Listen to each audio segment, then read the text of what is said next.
Hi అండి, అందరికీ నమస్కారం. నేను మీ Mounika. Welcome back to my channel Sushri kitchen and vlogs.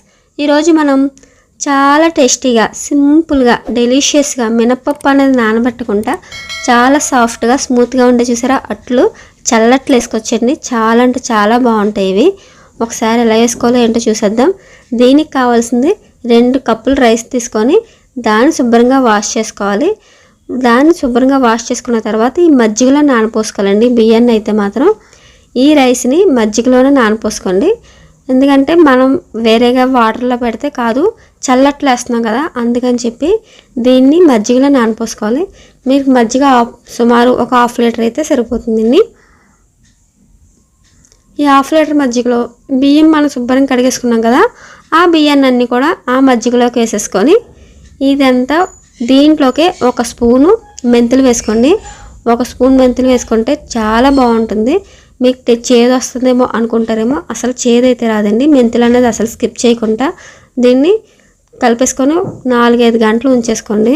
నానాలండి, ఎంత బాగా నానితే అంత బాగుంటుంది. మజ్జిగ అంతా పట్టి ఈ మజ్జిగతో పలంగానే మనం మిక్సీలో వేసుకొని ఫైన్గా పేస్ట్ చేసుకోవాలి.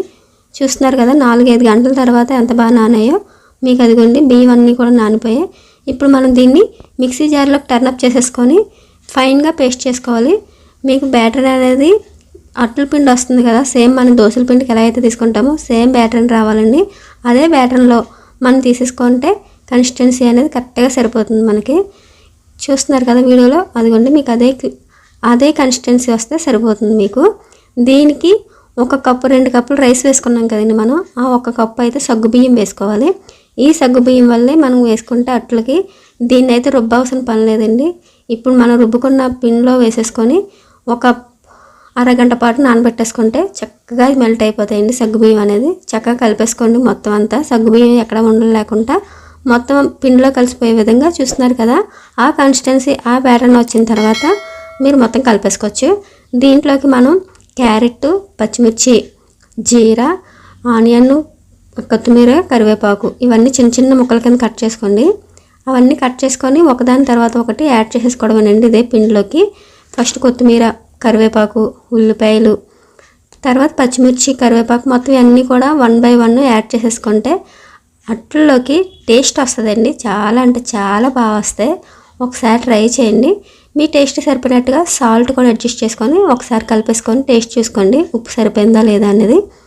మొత్తం పర్ఫెక్ట్గా కలిపేసుకోండి, మొత్తం అన్నీ కలిసిపోయేదాకా కలిపేసుకుంటే ఈ ప్యాటర్న్ అనేది చాలా బాగా వస్తుంది. ఇప్పుడు స్టవ్ ఆన్ చేసి ప్యాన్ పెట్టుకొని దాంట్లోకి ఆయిల్ ఒక 2 స్పూన్లు వేసుకొని గరిటెతోటి పిండిని ఒక 2 గరిటెలు వేసుకోండి.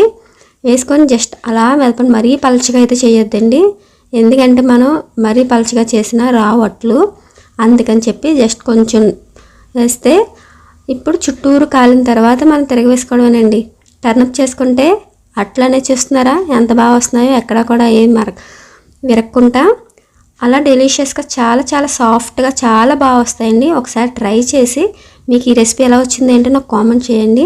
మీకు ఈ రెసిపీ కనుక నచ్చితే లైక్ చేయండి, షేర్ చేయండి, సబ్స్క్రైబ్ చేసుకోవడం మర్చిపోకండి. ఇలాంటి హెల్తీ రెసిపీస్ కోసం నా ఛానల్ ఫాలో అవ్వండి. చూస్తున్నారు కదా ఎంత సాఫ్ట్గా, ఎంత ఫఫీగా, ఎంత బాగా వచ్చాయో. చాలా అంటే చాలా స్మూత్గా ఉంటాయి. ఒకసారి చేసుకొని నాకు ఎలా వచ్చిందేంటో కామెంట్ సెక్షన్లో కామెంట్ చేయండి. మీరు చెక్ చేసుకుంటున్నట్టయితే తెలుస్తుంది.